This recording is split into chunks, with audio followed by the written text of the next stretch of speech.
बच्चों, कैसे हैं आप लोग। आइए मैं पुनः आ गया आपके बीच पार्ट्स ऑफ स्पीच का दूसरा पार्ट लेकर के, जिसमें प्रोनाउन मैंने बताया था और प्रोनाउन में मैंने 3 आप लोगों को बता दिया था। इसके बाद चौथा नंबर का जो प्रोनाउन का प्रकार है, काइंड्स ऑफ प्रोनाउन, उसको लेकर मैं आपके बीच आया हूं एडू वर्ल्ड चैनल के माध्यम से। आइए, स्वागत है सभी वर्ग के बच्चों का मेरे इस वीडियो में। ये स्पेशली किसी क्लास के लिए ये मैं नहीं बनाया हूं, ये सभी क्लास के बच्चों के लिए है। यहाँ तक कि कॉम्पिटिटिव एग्जाम की तैयारी करने वाले लोगों के लिए भी यह वीडियो बहुत लाभदायक होगा। इससे पहले भी जो मैंने प्रोनाउन या सेंटेंस, ग्रामर का जो भी आइटम मैं दे रहा हूँ सबों के लिए है। क्लास 3, 4, 5, 6, 7, 8 जो भी क्लास के बच्चे इसको समझ सकते हैं, जिनको ये समझ में आ जाए, जो इसको ग्रहण कर लें, उनके लिए फायदेमंद है। इसलिए आप लोग निश्चित रूप से इस वीडियो को बार बार देखें और समझने की कोशिश करें, क्योंकि पार्ट्स ऑफ स्पीच में अभी तक तो हम लोग ट्रेडिशनल पढ़ते आए हैं। Noun, pronoun, what is noun, what is pronoun, what is verb, what is adverb, ये हम लोग केवल डिफिनेशन पढ़ते आए हैं, लेकिन इसके अंदर के ऑपरेशन को हम लोग ने नहीं देखा है। अब हम लोग एक एक करके इसके अंदर के ऑपरेशन को भी देख रहे हैं। काइंड्स ऑफ नाउन, उसका एग्जाम्पल, फिर प्रोनाउन, फिर काइंड्स ऑफ प्रोनाउन, उसका फिर प्रत्येक काइंड्स का डेफिनेशन, उसका फिर एग्जाम्पल। इस तरह से हम लोग तोड़ करके विस्तृत रूप से, बृहद रूप से हम लोग इसको कर रहे हैं। ठीक है बच्चों, तो आप लोग आइए हम फिर से स्टार्ट करते हैं अपने पार्ट्स ऑफ स्पीच के प्रोनाउन चैप्टर को। और प्रोनाउन में मैंने पहले फर्स्ट में काइंड्स ऑफ प्रोनाउन में मैंने बताया था, पर्सनल प्रोनाउन मैंने पढ़ा दिया है। दूसरा है डेमोस्ट्रेटिव प्रोनाउन भी पढ़ा दिया है, इंटरोगेटिव प्रोनाउन भी पढ़ा दिया है। अब बारी है चौथे नंबर का, जिसको हम लोग कहते हैं रिलेटिव प्रोनाउन। ये रिलेटिव प्रोनाउन, जिसको हम लोग संबंध सूचक सर्वनाम कहते हैं। बच्चों, आप लोग प्रोनाउन जान गए हैं, प्रोनाउन का डिफिनेशन भी जान गए हैं। अब तो आराम से आप कोई भी बोल सकते हैं कि प्रोनाउन क्या है। अगर उसमें भी दिक्कत है, उस डिफिनेशन को याद नहीं कर पाते हैं, तो आप लोग इसको प्रोनाउन को तोड़िए। प्रोनाउन जो बना है, ये pronoun PRO, PRONOUN, noun. Pronoun इससे बना है PRONOUN, प्रोनाउन। तो प्रो को अलग कीजिए, नाउन को अलग कीजिए। यानी नाउन के पहले ये प्रीफिक्स लग गया है प्रो, नाउन के पहले प्रो। तो प्रो का मतलब यहां हो गया instead of. What is the meaning of pro? Pro means instead of, के बदले में। किसके के बदले में? नाउन के बदले में। तो नाउन के बदले में जिस शब्द का प्रयोग करते हैं, नाउन को हटाकर के स्थान पर जिस शब्द को रखते हैं, वही प्रोनाउन है। ये स्पष्ट हो गया। इसलिए आप देख रहे हैं प्रोनाउन, प्रो यहां हो गया प्रीफिक्स और नाउन हो गया मेन वर्ड। तो मेन वर्ड के आगे प्रो लगा, प्रोनाउन। जोड़ करके समझिए, प्रोनाउन याद नहीं होता। बोलते हैं सर हमको डेफिनेशन याद नहीं होता है, तो मत कीजिए यार। आप इसको तो बोल सकते हैं ना, प्रो मीन्स होता है इंस्टीड ऑफ और नाउन मीन्स होता है नाउन। तो a word which used instead of noun, pro को बोले इंस्टीड ऑफ नाउन, जो नाउन के बदले में आता हो, वही है प्रोनाउन। ठीक बच्चों, तो ये आपने देखा प्रोनाउन को एक छोटा सा मैंने आपको तोड़कर समझाने की कोशिश किया। हाँ, कि आपको याद करने से छुटकारा मिले। ऐसे तो आपको सब कुछ इसे समझने से, बल्कि कुछ तो याद भी करना ही पड़ता है। तो आप देखिए, पहला प्रोनाउन आपने देखा पर्सनल, दूसरा डेमोस्ट्रेटिव, तीसरा इंट्रोगेटिव और चौथा आज जो देखने जा रहे हैं वो है रिलेटिव प्रोनाउन। ये रिलेटिव प्रोनाउन, ये आपको चौथा नंबर प्रोनाउन है, इसको समझना है। तो आइए, मैंने लिख दिया है यहां पर, ये मिटाने क्रम में मिट गया। A relative pronoun is one that refers और रिलेट्स टू सम नाउन और pronoun going before it and also joins two sentences together. आप एक एक चीज समझिए। A relative pronoun is one that refers और relates to some noun or pronoun going before it and also joins two sentences together। इसका मतलब संबंध सूचक सर्वनाम वह है जो पूर्व व्यवहित संज्ञा या सर्वनाम से संबंध बताता है। ध्यान देने वाली बात है बच्चों, इसको हम लोग दूसरी तरह से बोल सकते हैं, in other words it does the work of a noun and pronoun of A conjunction. ये कंजक्शन का भी वर्क करता है। It does the work of a noun and pronoun of conjunction, of A conjunction. Conjunction के noun pronoun के रूप में भी ये काम करता है। कौन? ये रिलेटिव प्रोनाउंस। आइए, मैंने हिंदी में भी लिख दिया है, संबंध सूचक सर्वनाम वह है जो पूर्व व्यवहारिक संज्ञा या सर्वनाम से संबंध बताता है, रिलेशन। ठीक है, उस रिलेशन बताता है। पहले जो संज्ञा यूज हो गया है, पहले जो संज्ञा है उससे आगे वाली संज्ञा का रिलेशन बताता है, या ये दो सेंटेंस को जोड़ता भी है ना, और दो संज्ञा या सर्वनाम को जोड़ता है। ये दो संज्ञा और सर्वनाम को जोड़ता भी है। अब एक चीज और इसमें आप लोग पहले भी हम बताए थे, उसमें एक वर्ड आया था एंटीसीडेंट। एंटीसीडेंट को भी मैंने यहाँ स्पष्ट करने की कोशिश किया, फिर हम समझा दें। उसमें कुछ बच्चों ने पूछा था कि सर एंटीसीडेंट शब्द का प्रयोग क्या है? पूर्व में आने वाली। एंटीसीडेंट मींस पूर्व में आने वाली। उसको कहते हैं it a part of a sentence that is later replaced by pronoun, जो कि बाद में प्रोनाउन द्वारा रिप्लेस हो जाता है ना। यानी इट इज ये पार्ट ऑफ सेंटेंस है। इंसिडेंट क्या हुआ? पार्ट ऑफ सेंटेंस जो कि बाद में प्रोनाउन के द्वारा रिप्लेस किया जाता है उस शब्द को या उस छोटे से वाक्य को। ठीक है, आइए देखते हैं। जिस संज्ञा, यहां पर मैंने लिखा है कि जिस संज्ञा या सर्वनाम के लिए रिलेटिव प्रोनाउन आता है वह उनका एंटीसीडेंट, ये सब एंटीसीडेंट, वह उनका एंटीसीडेंट कहा जाता है। इसको एंटीसीडेंट को इंग्लिश में डिफाइन भी करना हो तो हम बोल सकते हैं it is a part of a sentence. Sentence का पार्ट होता है, ठीक है, that is later replaced by pronoun, जो कि प्रोनाउन द्वारा रिप्लेस होता है। देखिए एग्जाम्पल में हम दिखाएंगे। फिर से हम इसका पढ़ते हैं। जिस संज्ञा या सर्वनाम के लिए रिलेटिव प्रोनाउन आता है वह उनका एंटीसीडेंट कहा जाता है। जैसे देखिए, that is the man who has taken my pen, या दैट इज नहीं है, दिस इज द मैन, यह वही आदमी है, वह यह है ना, यह आदमी है who has taken my pen, जिसने मेरी पेन ले ली है। यह वही आदमी जिसने मेरी पेन ले ली है। या this is the man, the यहां पर डिफिनिट आर्टिकल है बच्चों, यहां पर this is the man definite article बता रहा है, वही आदमी, यहां स्पष्ट कर रहा है दिस इज द मैन, या वही आदमी है who has taken my pen, जिसने मेरी पेन ली है ना। तो ये वाक्य में आप देखिए, यहां पर मैन और यहां पर हु, ये देखिए this is the man who, this is the man, man के लिए हु आया है, who has stolen, who has taken my pen, जिसने मेरी कलम ले ली है। तो इसके पहले, हु के पहले कौन सा वर्ड है? ये है, बिफोर लगा है ना। और क्या मैंने कहा इंसिडेंट के बारे में? आप देखिए, जिस संज्ञा या सर्वनाम के लिए रिलेटिव प्रोनाउन आता है, तो रिलेटिव प्रोनाउन यहां पर आया है ना, वह उनका इंसिडेंट कहलाता है। इनका इंसिडेंट कौन हुआ? हु के लिए इंसिडेंट मैन हुआ। ये जो आप देख रहे हैं हु, ये हु के लिए इंसिडेंट क्या हुआ? मैन। यहां पर इंसिडेंट क्या हुआ? This is the man who has taken my pen. इसमें हु के लिए मैन है, इसलिए मैन इसका इंसिडेंट हुआ। जिस संज्ञा या सर्वनाम के लिए रिलेटिव प्रोनाउन आता है उनका इंसिडेंट कहा जाता है, वो उनका इंसिडेंट कहा जाता है। ये इंसिडेंट कहलाएगा मैन। ठीक है, दूसरा भी वाक्य में दिया, I put many questions to Mohan, who की जगह पर ही का भी हो जाएगा। कुड नॉट इसको स्पष्ट कर देते हैं, कुड नॉट आंसर लिखिए यहां पर, could not answer any of them. ठीक है, ये दूसरा वाक्य है। अब हम आप लोग पहले इसको कॉपी में लिखिए, मैं आपको बैक से इसको फिर लिखवाते जा रहा हूं, क्योंकि आप लोग लिख नहीं पाते हैं, क्योंकि मैं सामने आ जाता हूं, स्पष्ट नहीं है बोर्ड पर, छोटा सा बोर्ड है, स्पष्ट नहीं होता है, इसलिए हम आपको बैक से बोलते जाएंगे, आप लोग लिखते जाएं। यहाँ बोर्ड मैं खाली कर दे रहा हूं, लीजिए लिखिए, अभी मैं समय दे रहा हूं।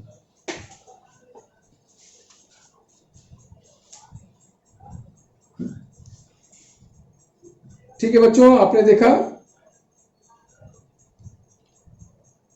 रिलेटिव प्रोनाउन के बारे में, आपने देखा अब देखिए आप लोग के सामने मैंने लिखा है, मैं फिर से एक बार पढ़ देता हूं। Relative pronoun is one that refers और रिलेट टू सम नाउन और pronoun going before it and also join two sentences together. दो सेंटेंस को भी एक साथ जोड़ता है। और इसमें मैंने ये भी दिया है, in other words you can say it does the work of a noun and pronoun of A conjunction. ये योज्य, कंजक्शन इस योजक, उसके लिए भी ये नाउन और प्रोनाउन ऑफ कंजक्शन के रूप में भी काम करता है। और मैंने हिंदी में भी लिख दिया है, संबंध सूचक सर्वनाम वह है जो पूर्व व्यवहारित संज्ञा या सर्वनाम से संबंध बताता है और दो संज्ञा या सर्वनाम को जोड़ता है। जिस संज्ञा या सर्वनाम के लिए रिलेटिव प्रोनाउन आता है उनका एंटीसीडेंट कहा जाता है। तो एंटीसीडेंट मैंने बताया, देखिए जैसे एग्जांपल दिया ना, this is the man who has taken my pen. तो यहाँ पर हु के लिए मैन है, यानी मैन पहले आया है, तो यहाँ एंटीसीडेंट कौन हुआ? एंटीसीडेंट मैन हुआ। ठीक बच्चों, तो आप लोग देखिए प्रयुक्त वाक्य जो मैंने दिया है, हु संबंध बताता है, मैन नाउन से जो एंसीडेंट अर्थात मैन इंसिडेंट है यहाँ पर, ठीक ना। वो किसी खास व्यक्ति का बोध कराता है, अतः यह रेस्ट्रिक्टिव सेंस भी कहा जाता है, जिसको सीमाबद्ध अर्थ में हम लोग लेते हैं। इसको रेस्ट्रिक्टिव सेंस में व्यवहारित हुआ है, यहाँ पर आप देख सकते हैं। ठीक है, यहाँ हु जो है वह रेस्ट्रिक्टिव सेंस के रूप में व्यवहारित हुआ है। वो किसी खास व्यक्ति को यहाँ बोध करा रहा है। ठीक है बच्चों, आइए अब दूसरा में देखिए, दूसरा नंबर जो मैंने दिया है आपको, दूसरे वाक्य में हु सीमाबद्ध अर्थ में व्यवहृत नहीं हुआ है, किंतु उसमें संयोजक शक्ति निहित है। अतः वाक्य को इस प्रकार रखा जा सकता है, I put many questions to Mohan and he could not answer any of them.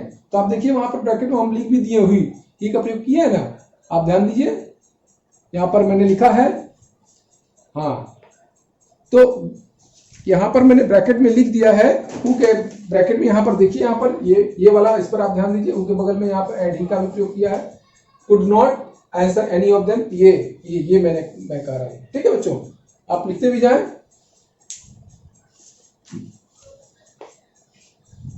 ठीक है, इसमें आप देख रहे हैं कि वाक्य को इस प्रकार रखा जा सकता है जिससे हम बता ही दिया आपको। इसलिए उपर्युक्त वाक्य जो मैंने आपको दिखाया यहाँ पर, I put many questions to Mohan and he could not answer any of them, यानी कि हु के जगह पर ही का प्रयोग यहाँ किया गया है। तो उपर्युक्त वाक्यों से पता चलता है कि रिलेटिव प्रोनाउन हु का प्रयोग दो अर्थों में होता है। एक तो पहला रेस्ट्रिक्टिव सेंस में और दूसरा होता है कंटिन्यूएटिव सेंस में। दो सेंस यहाँ पर काम करता है बच्चों, एक रेस्ट्रिक्टिव सेंस और दूसरा कंटिन्यूएटिव सेंस। ठीक है, इसी प्रकार विच का भी प्रयोग दो अर्थों में होता है। अब विच का भी प्रयोग पर हम बताएंगे।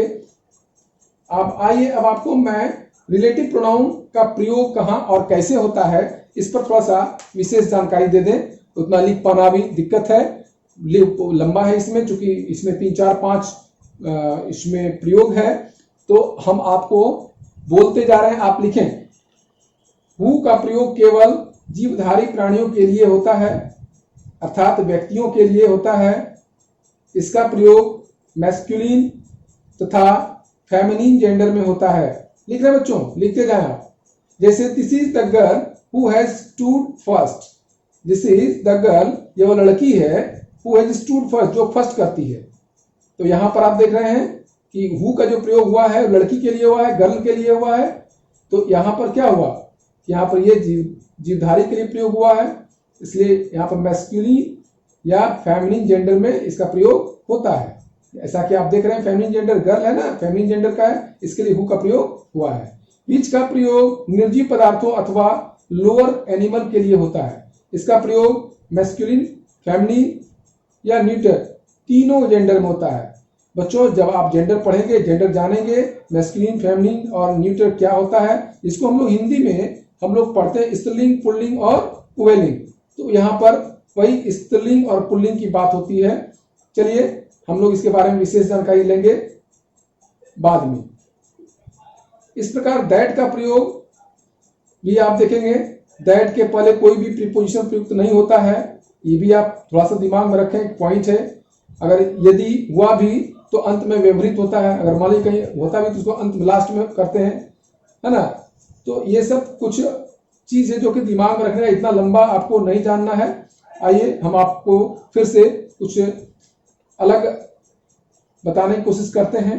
वाट के बारे में आप लोग जान ही रहे हैं। इसमें एक चीज जो सबसे इंपॉर्टेंट है वो जानना चाहिए आप लोग को कि प्रयोग में दैट और वाट का रूप केस के मुताबिक नहीं बदलता है, सिर्फ हु और विच का रूप केस के मुताबिक बदलता है। इसमें नॉमिनेटिव और पजेसिव और ऑब्जेक्टिव आप देख रहे हैं, नीचे मैंने लिखा है, बोर्ड पर लिखा है, ये इंपॉर्टेंट है जो जानना चाहिए हम लोगों को। इसमें सिंगुलर एंड प्लूरल दोनों में नॉमिनेटिव का हु, पजेसिव का हुज और ऑब्जेक्टिव के रूप में हुम का प्रयोग होता है। और मैंने लिख दिया दैट और वाट का रूप केस के मुताबिक नहीं बदलता, केस कारक को कहते हैं बच्चों। अब इसमें भी कुछ ऐसी चीजें हैं जो कि हम लोगों को पहले से जानना चाहिए, जैसे जेंडर, केस, इसकी जानकारी लेनी चाहिए। तो क्या है, तो हु और व्हिच का रूप केस के मुताबिक बदलता है। हु है, देख रहे हैं ना, हु का सिंगुलर एंड प्लूरल में हु है, तो सिंगुलर प्लूरल में ये हु होगा, हुज भी होगा। तो हु जो हुआ नॉमिनेटिव हुआ, नॉमिनेटिव प्रोनाउन, और पॉजेसिव में हुआ हुज और ऑब्जेक्टिव में हुम।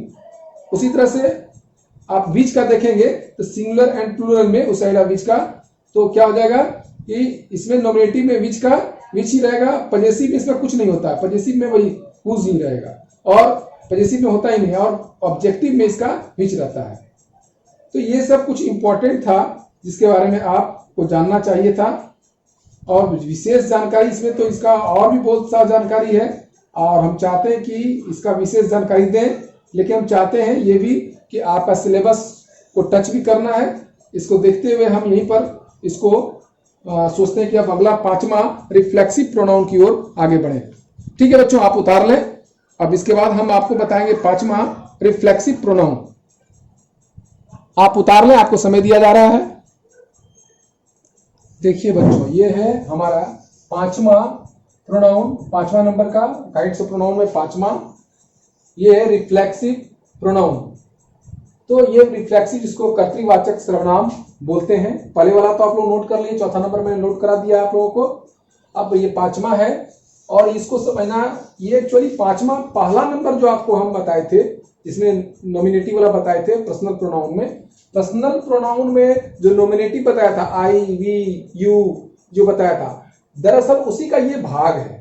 ये कोई विशेष अलग से इसको फिर अलग कर दिया गया है, खंड दे दिया गया है, बट है उसका वो भाई, ये पर्सनल प्रोनाउन का ही भाई है। लेकिन इसमें रिफ्लेक्स कहां पर हो रहा है, इसको जानना है। मैंने आपको लिख दिया स्पष्ट रूप से कि जिन प्रोनाउन के सिंगुलर नंबर में सेल्फ और प्लूरल नंबर में सेल्फ्स, हाँ, सिंगुलर नंबर में सेल्फ तथा प्लूरल नंबर में सेल्फ्स जोड़ा जाता है, रिफ्लेक्सिव प्रोनाउन कहलाता है। वो पहचान है। जैसे देखिए, हम यदि पर्सनल प्रोनाउन की बात करें तो पर्सनल प्रोनाउन में नॉमिनेटिव आप देखे होंगे, नॉमिनेटिव था, पजेसिव था, ऑब्जेक्टिव, नॉमिनेटिव, ऑब्जेक्टिव और पजेसिव, ये 3 आपने पढ़ा है पर्सनल प्रोनाउन में। पर्सनल प्रोनाउन पढ़ा है ना, नॉमिनेटिव और पजेसिव और ऑब्जेक्टिव 3 पढ़ा है। तो उसमें जो पर्सनल प्रोनाउन में जो नॉमिनेटिव है, उसका जो आप देखिए जितना भी प्रोनाउन था, ये सब प्रोनाउन है, आई, वी, यू, दो, बहुत कम यूज होता है, ही, दे, सी, इट, ये सब आपने उसमें पढ़ा था। इसी का हम रिफ्लेक्सिव बनाएंगे, इसी पर्सनल प्रोनाउन का रिफ्लेक्सिव। जैसे आई का माई सेल्फ, ये सिंगुलर नंबर हुआ, ये फर्स्ट पर्सन सिंगुलर नंबर का प्रोनाउन है। ये फर्स्ट पर्सन प्लूरल नंबर का प्रोनाउन है वी का आवर सेल्फ, जो प्लूरल नंबर है उसमें आवर सेल्फ हो जाएगा, VES लग जाएगा, यानी एफ हट करके, यहाँ पर देखिए क्या एफ हट करके VES लग जाता है। सिंगुलर से प्लूरल बनाने के नियम में आप लोग पढ़े होंगे। तो यहां पर आई का माई सेल्फ, वी का आवर सेल्फ, यू का योर सेल्फ या योर सेल्फ और योर सेल्फ दोनों होता है। ये निर्भर करता है सेंस पर कि यू सिंगुलर नंबर में यूज हुआ है या प्लूरल नंबर में यूज हुआ है, क्योंकि यू एक ऐसा आपका प्रोनाउन है जो सिंगुलर नंबर में भी यूज होता है और प्लूरल नंबर में भी होता है। जैसे आप या आप लोग, तुम या तुम लोग, इसके लिए आप यू ही यूज कर सकते हैं, यू। अब बहुत सब केस में जो पोएट्री वगैरह इस सब में दाव का भी प्रयोग होता है प्लूरल नंबर में, लेकिन ये पुराना ओल्ड हो गया। अब नए में दाव का बहुत कम प्रयोग है, इसलिए करके इसको लोग इग्नोर करते हैं, लेकिन जानना चाहिए, आप भी जाने दाव भी होता है, यू का दाव भी होता है प्लूरल नंबर में। लेकिन यू अब सिंगुलर और प्लूरल दोनों में यूज होने लगा है, इसीलिए इसका रिफ्लेक्सिव आपका योरसेल्फ और योरसेल्फ भी होता है और योरसेल्फ्स भी होता है, और दाउ यदि हो गया तो यहां पर दाइसेल्फ हो गया। ठीक है, आप देखें ही के लिए ये थर्ड पर्सन सिंगुलर नंबर का ये प्रोनाउन है, थर्ड पर्सन सिंगुलर नंबर।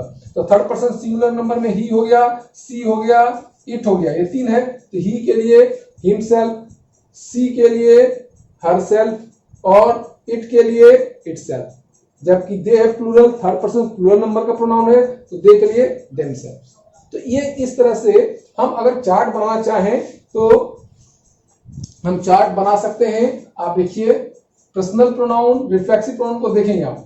अब इसको यदि इस तरह से बना दें, क्योंकि नॉमिनेटिव आपने पढ़ा है ना, उसको एक चार्ट बना लीजिए जिसमें कि नॉमिनेटिव था पर्सनल प्रोनाउन में ही। हम फिर से एक बार आते हैं पर्सनल प्रोनाउन पर, ताकि आपको समझा सके अच्छी तरह से।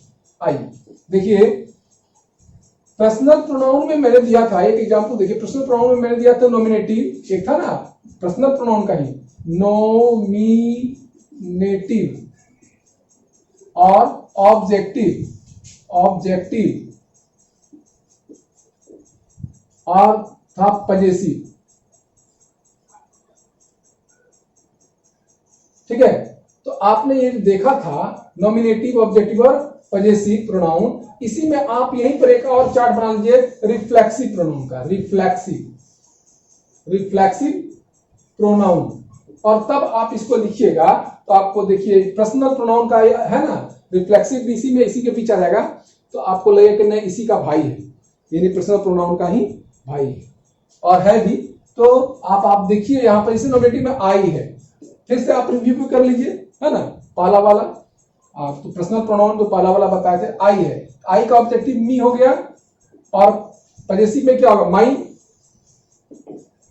माइन हो गया। ठीक है, और रिफ्लेक्स में माई सेल्फ हो गया, माई सेल्फ। देख रहे हैं ना, आई, मी, माइन, माई सेल्फ। ठीक है, उसी तरह से आप वी ले लीजिए, WEV, वी का लिखिए आप अस, ऑब्जेक्टिव में अस, और पजेसिव में आवर्स, और इसमें आवर सेल्फ, देख रहे हैं ना। फिर आप आ जाइए इस तरह से यू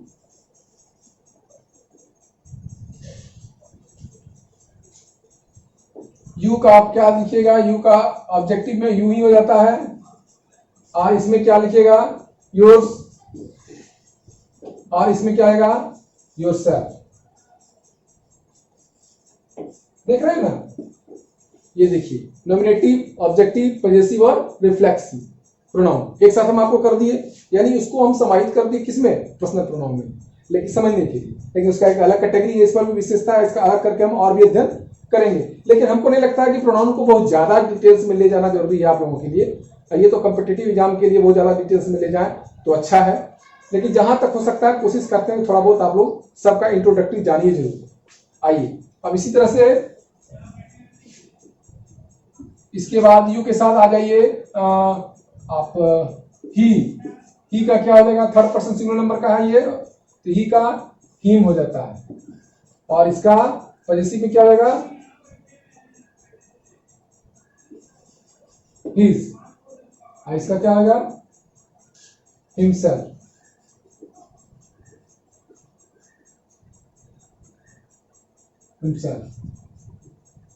ठीक बच्चों,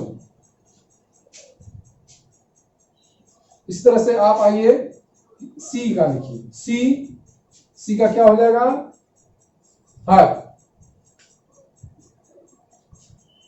इसका भी ही होगा या हर होगा, इसका हर होगा, सी का यहां ऑब्जेक्टिव में हर, और इसका पॉजिटिव भी हर, और इसका हो जाएगा हर्सेल्फ।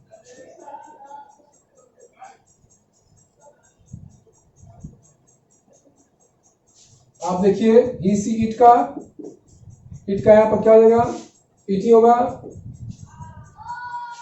इट्स और इटसेल्फ।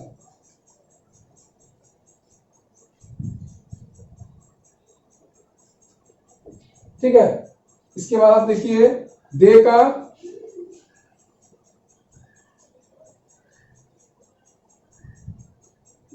का यहां हो जाएगा देम, और ये हो जाएगा देयर, और हो जाएगा themselves.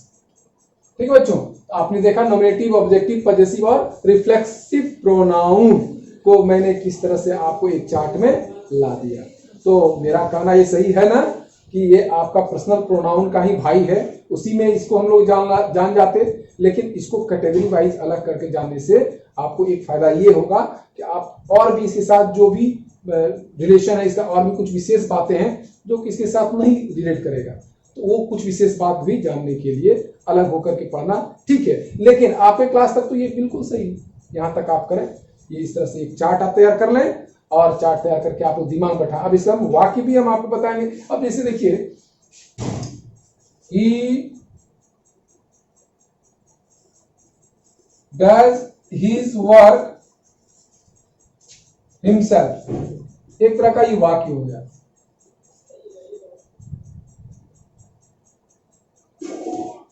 He does his work himself। अब यहाँ he does his work himself, आप देखिए यहाँ पर क्या है, यहाँ पर he प्रोनाउन है, he प्रोनाउन के लिए his आया है, his क्या है यहाँ पर देखिए, यहाँ पर पजेसिव में आ गया his work, ठीक है, और यहाँ पर himself आ गया। तो आप देख रहे हैं यहाँ पर रिफ्लेक्सिव आ गया। इस तरह और भी कई वाक्य मैं आपको दूंगा जो कि आपको इसे ये और स्पष्ट करें। ठीक है भाई, आप लोग इसको लिख लें, इसको उतारिए फिर मैं बताता हूं। आप लोग लिख चुके होंगे। अब देखिए, इसी को नॉमिनेटिव, ऑब्जेक्टिव, पजेसिव और रिफ्लेक्सिव प्रोनाउन के बाद मैं इसी में से एक थोड़ा सा और काट कर मैं एक चीज लाया हूं, वो इम्फेटिक और इम्फेसाइजिंग प्रोनाउन। इम्फेसाइज करने का मतलब जोर देना या बल देना होता है। ठीक बच्चों, आप देखिए, जब रिफ्लेक्सिव प्रोनाउन को वाक्य में जोर देने के अर्थ में प्रयोग होता है तब उसे हम इम्फेटिक प्रोनाउन कहते हैं। अब जैसे आपको एग्जांपल दे, I myself did this work. अब देखिए, I myself did this work, मैं इसे मिटा रहा हूं। अब हो गया होगा आप लोगों का।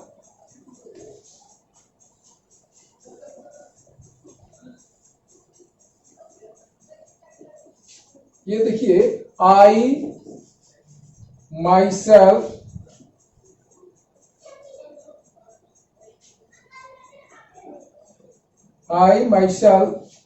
did this,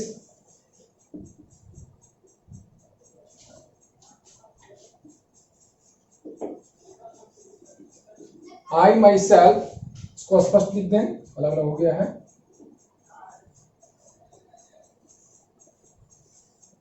I myself did this work, I my self. अब देखिए, अगर दूसरा वाक्य दे दे हम इस तरह से, I did this work my self,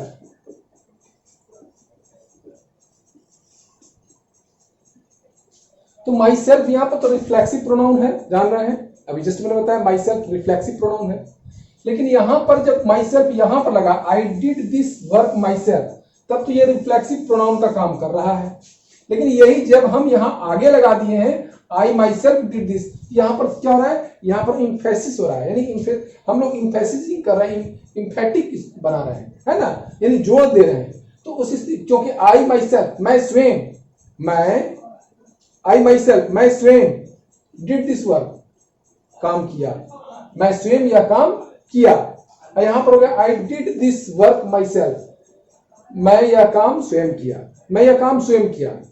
ये यहां पर जोड़ नहीं दिया जा रहा है कि मैं यह काम स्वयं किया, लेकिन हम मैं पर जोड़, यहां आई माई सेल्फ मैंने मैं स्वयं, जोड़ दे रहे हैं, इस पर यहां पर जोड़ दे रहे हैं। तो उस स्थिति में क्या हो गया कि यहां पर हम इसको बोलते हैं इम्फेटिक प्रोनाउन। ये माई सेल्फ जो हो गया, ये इम्फेटिक प्रोनाउन के रूप में हुआ, जबकि ये यहां पर जो माई सेल्फ है वो रिफ्लेक्सिव प्रोनाउन के रूप में हुआ। यही बताना था आप लोगों को थोड़ा सा इसमें, क्योंकि कहीं कहीं पर ऑब्जेक्टिव क्वेश्चन में जो आप लोगों को दिया जाएगा, एमसीक्यू हो सकता है, उसमें ये वर्ड आ जाए कि बताइए इसमें से कौन सा इम्फेटिक हुआ, थोड़ा सा अंतर है, इसलिए मैंने एक उदाहरण देकर के समझाया।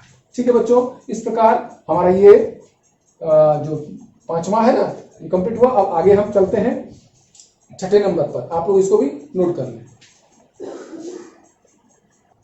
अब देखिए, ये 6ठा नंबर, 6 नंबर हम लोग जो पढ़ने जा रहे हैं प्रोनाउन, वो है इंडिफिनिट प्रोनाउन, अनिश्चयवाचक सर्वनाम। तो इसमें जैसा कि आप देख रहे हैं अनिश्चयवाचक सर्वनाम, जिसमें निश्चितता स्पष्ट नहीं हुई और निश्चय नहीं किया हुआ।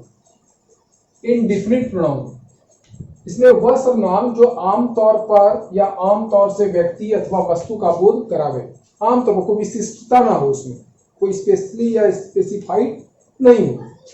वह सर्वनाम जो आमतौर से व्यक्ति अथवा वस्तु का बोध करावे, किंतु खास करके किसी विशिष्ट व्यक्ति या वस्तु का बोध न करावे, तो उसे अनिश्चयवाचक सर्वनाम कहते हैं हिंदी में।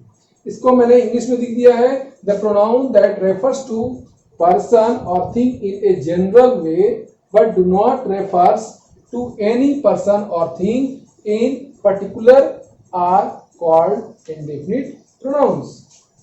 ठीक है, जैसे फॉर एग्जाम्पल हम दे one, some, any, none, another, all, both, else, many, few, both, इस प्रकार से और भी कई हैं। ये सारे के सारे हो गए आपके इंडेफिनिट प्रोनाउंस। इसमें जैसे इसमें मैंने जैसा वन, पारा नंबर वन है, वन का एक मैंने सेंटेंस दिया है। वन इस प्रोनाउन का पॉजिटिव केस वन का वन सेल्फ नहीं बल्कि वन का वंस। देखिए ओ एन ई वन, तो वन पढ़ेंगे, यहां पर वन, यहाँ एपोस्ट्रोफियस लगा हुआ है, देख लीजिए, ये इसका पॉजिटिव केस हुआ। ठीक है, अब जैसे कि एग्जाम्पल दिए हैं कि one should take care of one's health. अब यहाँ पर क्या हो गया कि यहाँ कोई निश्चितता नहीं है, यहाँ पर मतलब कोई विशेष क्या कहते हैं इसको, विशिष्ट व्यक्ति या वस्तु का बोध तो नहीं हो रहा है यहाँ पर, है ना। वन शुड टेक केयर, कोई विशेष मैंने स्पेशलाइज करके किसी को नहीं बताया जा रहा है, ये सार्वभौमिक सबके लिए है। One should take care of one's health, सबके लिए ये संबोधन सबके लिए हो रहा है ना। One should take care of one's health. तो इस तरह से हम देख रहे हैं कि ये कोई खास या किसी विशिष्ट व्यक्ति या वस्तु का बोध नहीं करा रहा है, इसलिए ये क्या हो गया, ये हमारा इंडेफिनिट प्रोनाउंस का प्रयोग हुआ। यहाँ पर वन, यहाँ वन है, और यहाँ जो वंस देख रहे हैं ये वन का पॉजिटिव केस हुआ। ये वन यहाँ पर प्रोनाउन है, इसका पॉजिटिव केस यहाँ वंस बनाया हुआ है। देखिए एक चीज है, यहाँ बहुत लोग मिस्टेक भी कर जाते हैं कहीं कहीं पर, जो कि ध्यान देने वाली बात है। बहुत लोग ऐसा बोल जाते हैं कि one should take care of, one's की जगह पर यहाँ हीज या हर दे देते हैं, है ना। One should take care of her health, one should take care of his health, जो कि गलत है। हीज या हर का प्रयोग यहाँ पर कभी नहीं करें। जब वन रहेगा इसका पॉजिटिव केस का ही हम लोग यहाँ पर देंगे, पॉजिटिव केस में ही वन का वंस देंगे।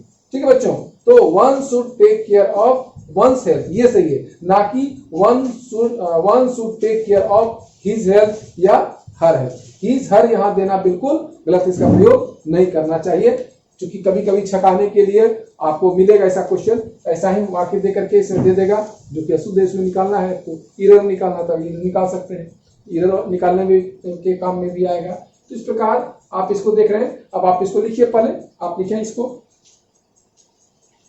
इसके बाद आपने देखा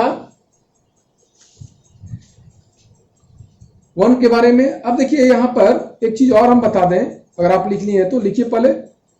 इसमें नॉन, ऑल, एनी, ये आप देख रहे हैं, नॉन भी है, ऑल भी है, देख रहे हैं ना। नॉन, ऑल, एनी, ये इस तरह का कोई भी, जैसे यहाँ एनी है, नॉन है, ऑल है, इसका भी हम आपको बताएंगे, आप इसको लिखते जाए। नॉन आपने देखा, नॉन, एनी, ऑल, इसका भी हम बता रहे हैं।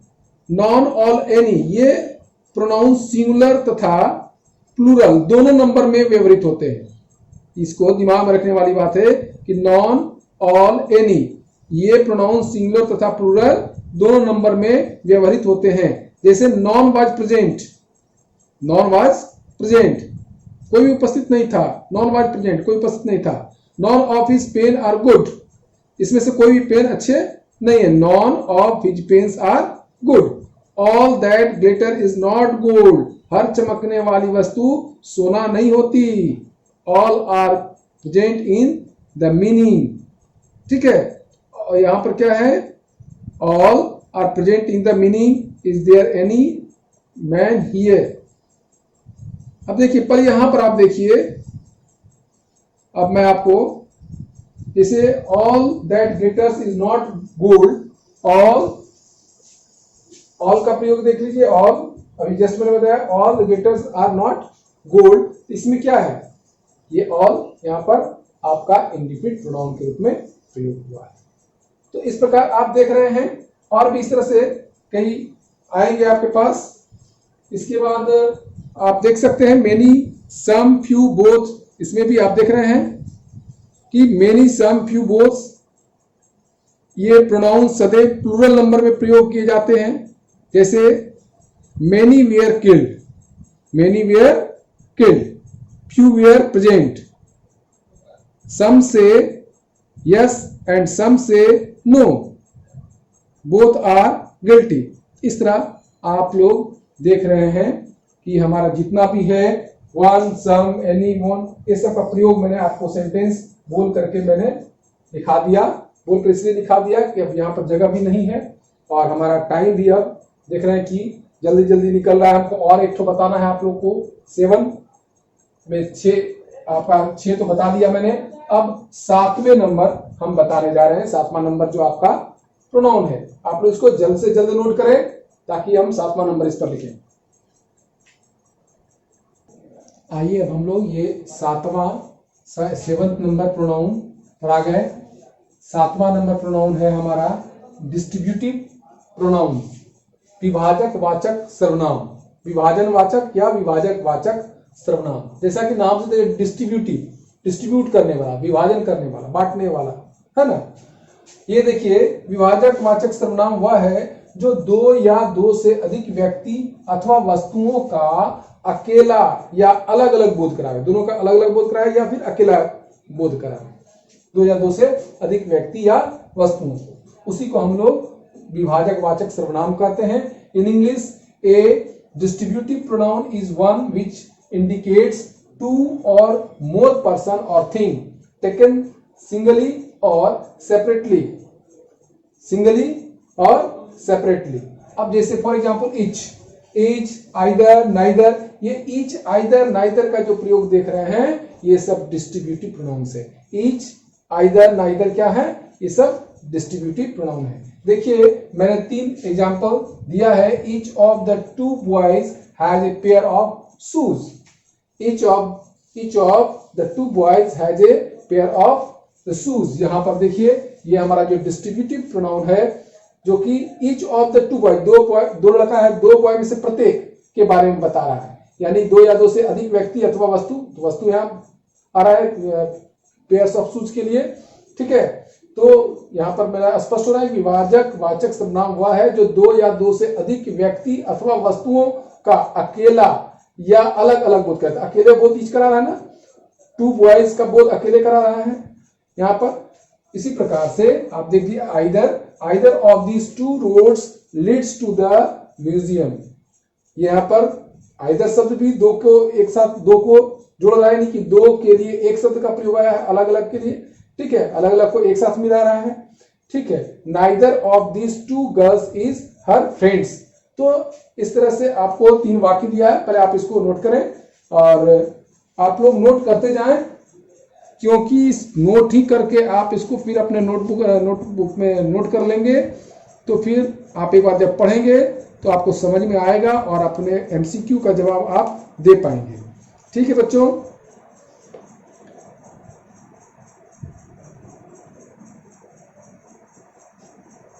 अब हम देख रहे हैं इच का प्रयोग में देख लिए हम, आप उतार लिए होंगे। अब मैं बता रहा हूं फिर से, each of the 2 boys has a pair of shoes. आपने देखा इसमें यह 2 या 2 से अधिक व्यक्ति अथवा वस्तुओं का अलग अलग बोध करा रहा है, देख रहे हैं ना, सिंगुलर वर्ब का प्रयोग होता है इसमें।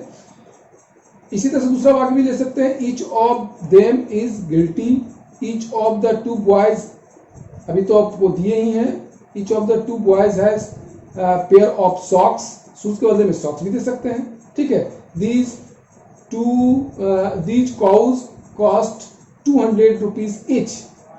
अब दोनों के लिए देखिए, दोनों के लिए ईच यहाँ प्रयोग कर दिए हैं, दो को जोड़ रहा है, दोनों के लिए ईच का प्रयोग। अब देखिए आइदर और नाइदर, इसमें भी मैंने आपको दिया है, आपको either and neither, either of the two roads leads to the museum, और नाइदर में neither of the this two girls is her friends. तो इसमें आपने देखा इनका प्रयोग दो व्यक्तियों अथवा वस्तुओं के लिए होता है, इसके साथ सिंगुलर वर्ब का प्रयोग होता है। देख रहे हैं ना, जैसे सिंगुलर वर्ब का वर्ब प्रयोग हुआ है ना, दीज ऑफ, या क्या लिखे, आइदर और these two routes, either of, either EITH लिखे ना वहां पर, either of these two routes leads to the museum, और नाइदर में भी neither of these two girls is her friends, ठीक है। किंतु दो से अधिक व्यक्ति या वस्तु के संबंध में आइदर के स्थान पर एनीवन और नाइदर के स्थान पर नो वन या नॉन का प्रयोग किया जाता है। इसको आप लोग नोट कर लें, लिख भी लें, है ना। दो से अधिक व्यक्ति या वस्तु के संबंध में आइदर के स्थान पर एनीवन और नाइदर के स्थान पर नो वन या नॉन का प्रयोग होता है। जैसे अब एग्जाम्पल हम आपको बता रहे हैं, any one of this 5 will suit him, any one of this 5 will suit him. Non में आ जाते हैं, none of them came here, none of them came here, ठीक है बच्चों, आप लोग लिख लिए होंगे। जब ईच, आइदर, नाइदर एडजेक्टिव की तरह व्यवहारित होते हैं, जब इसको एडजेक्टिव की तरह हम लोग व्यवहार में लाते हैं, तो इनके साथ सिंगुलर नंबर का नाउन प्रयुक्त होता है। जैसे each boy received a pen, I take neither fish nor flash, I take neither fish nor flash, ठीक बच्चों। तो आपने इस प्रकार अब इसमें आप लोग देख लिए, सातवां भी हमारा यहां पर समाप्त होता है। ये प्रोनाउन मैंने आपको सातों प्रोनाउन जो काइंड्स ऑफ प्रोनाउन था बता दिया। अब रेसिप्रोकल ऑफ प्रोनाउंस भी थोड़ा सा है, एक हम चार्ट बना करके आपको बताएंगे, समझाएंगे। इस प्रकार हमारा ये प्रोनाउन का सातों प्रकार यहाँ पर समाप्त होता है। और अब हम आते हैं, थोड़ा सा आपको रेसिप्रोकल के बारे में हल्का इंट्रोडक्टरी दे दें ये, और एक चार्ट हम तैयार कर देते हैं। उस चार्ट से आप लोगों को जितना बताए उसको एक बार से आप फिर से एक बार इसको मेमोराइज कर लेंगे आप लोग, ताकि अभी दिमाग में बैठा रहेगा और आपका MCQ का भी आप जवाब दे सकेंगे, सही सही जवाब दे पाएंगे। तो एक चार्ट भी तैयार करते हैं। अब रहा प्रत्येक का एक उदाहरण और व्यवहार में इसका प्रयोग, इसका भी हम आपको देने की कोशिश कर रहे हैं, ठीक है बच्चों। कुछ ऐसे प्रोनाउन होते हैं जो म्यूचुअल एक्शन प्रकट करते हैं, उन्हें रेसिप्रोकल प्रोनाउन कहा जाता है।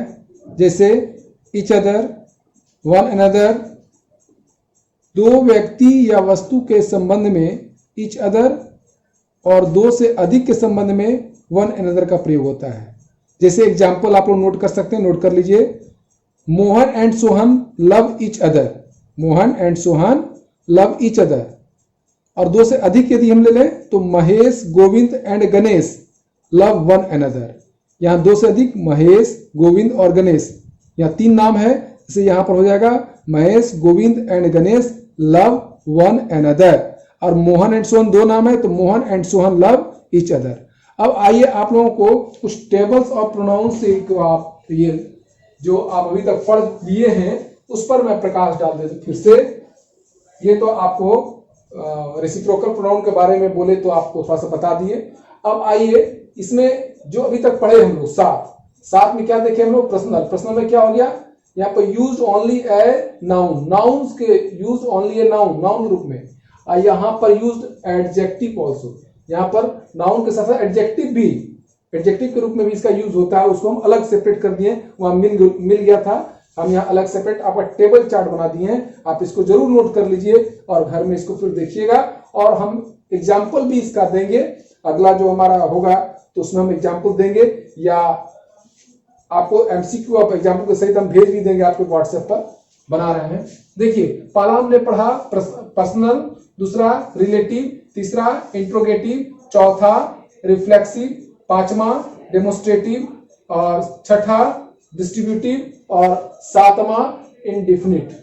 ये प्रोनाउन का प्रकार हुआ, 7 प्रकार। ये सातों प्रकार मैंने यहाँ फिर से लिख दिया। और पर्सनल प्रोनाउन में यूज ओनली ये नाउन्स के रूप में यहाँ पर लिख दिए हैं I, we, thou, you, he, she, it, they. इसका एडजेक्टिव के रूप में इसका यूज नहीं है, तो वहां पर ब्लैंक्स रख दिए हैं। अब रिलेटिव में हु और दैट, इसका एडजेक्टिव के रूप में व्हाट और विच का प्रयोग होता है, जो कि यूज्ड एज एडजेक्टिव, है ना, एडजेक्टिव भी यूज होता है।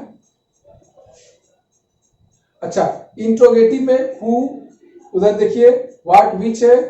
रिफ्लेक्सिव में myself, ourself, yourself, himself, इसमें एडजेक्टिव नहीं है। चलिए, डेमोस्ट्रेटिव में this, that, this, those. Distributive में एवरीबॉडी, एवरीथिंग, और इंडिफिनिट में एनीबॉडी, एनीथिंग, समबडी, समथिंग, इस तरह का है। और इसमें आप adjective one, any, some, many, few, none, इस सब एडजेक्टिव।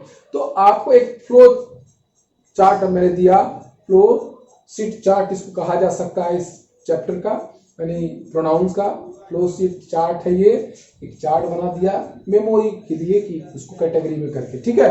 अब आप इसको नोट कर लें और निश्चित रूप से इसको ध्यान में रखें।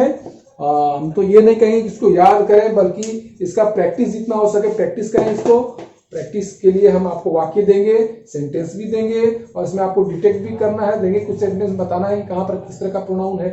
हालांकि बहुत ज्यादा इसको लेंथी बनाकर नहीं चलना है, इजी वे में हम लोग अभी आपके क्लास में तो इजी वे में चलना है, फिर भी हम कोशिश किए कि आपको हम प्रोनाउंस का पूरी जानकारी दें। चलिए, अब इस प्रकार हमारा ये प्रोनाउंस भी यहाँ पर समाप्त हुआ। प्रोनाउंस का जो मैंने पार्ट्स ऑफ स्पीच के अंतर्गत मैंने पार्ट्स ऑफ स्पीच को बताया, नाउन्स बताया, काइंड्स ऑफ नाउन्स बताया, सबका उदाहरण भी मैंने दिया है। अब प्रोनाउंस भी मैंने बता दिया, व्हाट इज प्रोनाउन, और प्रोनाउंस का जो काइंड से प्रकार है, सातों प्रकार को मैंने बता दिया। इस प्रकार ये टॉपिक यहाँ पर समाप्त होता है बच्चों। अब बारी है आपकी, आप इसकी तैयारी करें। और इसके बाद वो जो सेंटेंस भी मैंने बताया था, इसके पहले सेंटेंस का मैंने दिया था वीडियो, सेंटेंस को बार बार देखिए, वो आपके सिलेबस के लिए बहुत ज्यादा इंपॉर्टेंट है एग्जाम के दृष्टिकोण से भी। और ये तो है ही, ये तो इंपॉर्टेंट है, तभी तो बता रहे हैं। ये भी आपका नाउन प्रोनाउन कंप्लीट हो गया। पार्ट्स ऑफ स्पीच का ये 2 नाउन एंड प्रोनाउन फिनिश हो गया बच्चों। अब आप लोग घर पर सुरक्षित रहें, सेफ रहें और अच्छी तैयारी करें, पढ़ाई करें, निरंतर पढ़ाई करते रहें, कभी बैठिए नहीं। Life is no resting but a moving, चलते रहने का नाम ही जीवन है। अब क्या कीजिएगा, लॉकडाउन की स्थिति में तो जैसे लगता है पूरा दुनिया ही थम सा गया है, लेकिन आप लोगों को घर में ही रह करके कार्य करते रहना है, आपको थमना नहीं है। कुछ भी हो जाए, देखिए सूर्य को, देखिए सूर्य प्रतिदिन सुबह में उदित होता है और शाम में अस्ताचल की ओर जाता है और अस्त हो जाता है। तो इस तरह से आप प्रतिदिन, वो तो अपना ड्यूटी कर रहा है अपने समय पर, आप नेचर से बहुत कुछ सीखने को मिलता है। इसलिए हम लोगों को अपना काम करना चाहिए। अभी कुछ ऐसी विपत्ति आई है हमारे देश पर, पूरे विश्व पर आई है, जो कि लॉकडाउन की स्थिति बनी हुई है, और इसमें हम लोगों को अपने आप को बचाना है, सेफ करना है। इसलिए घर से बाहर नहीं निकलना है, क्योंकि अब बिहार के लिए खतरा और भी बढ़ गया है बच्चों। बिहार में और भी हमारे जो भाई बंधु लोग जो बाहर फंसे हुए थे, उनको मौका मिला, वो आए हैं, अपने घर आए हैं। तो दुर्भाग्यवश अगर उनके साथ भी यदि कोरोना वायरस आ गया है या है, तो ये हम लोगों के लिए खतरा है। लेकिन हमको डरना नहीं है, बल्कि वो भी तो हमारे भाई हैं, उनको जो सुरक्षित स्थान है वहां तक पहुंचाना है। हाँ, और इसकी सूचना, अगर कोई बाहर से कोई आए हैं तो इसकी सूचना अपने प्रशासन को दीजिए, वो आपकी रक्षा करेंगे, वो भी उनकी रक्षा करेंगे। वो लोग हमारे रक्षक हैं, भलाई करने वाले हैं, इसलिए डरना नहीं है। और हम लोगों को बच के रहना है, ज्यादा बाहर अभी नहीं जाना है। अब इतना दिन हम लोग बचा लिए, तो कुछ दिन और हम लोग को बचा लेने में ही होशियारी है, बुद्धिमानी है। ठीक है बच्चों, इन्हीं शब्दों के साथ हम आज आपका ये टॉपिक कंप्लीट किए, और बहुत बहुत धन्यवाद आप लोगों को। आप बहुत गहनता से, ध्यानपूर्वक आप लोग देखते हैं वीडियो को और वर्क भी करके भेजते हैं, बहुत खुशी होती है। और उसका रिप्लाई भी हम बार बार देते हैं। रिप्लाई जाता है, आप लोग का चेक होता है, जो कुछ भी भेजते हैं उसको चेक करके दिया जाता है रिप्लाई। इसी तरह से आप लोग मेहनत करते रहें और आगे बढ़ते रहें। ठीक है बच्चों, जय हिंद बच्चों।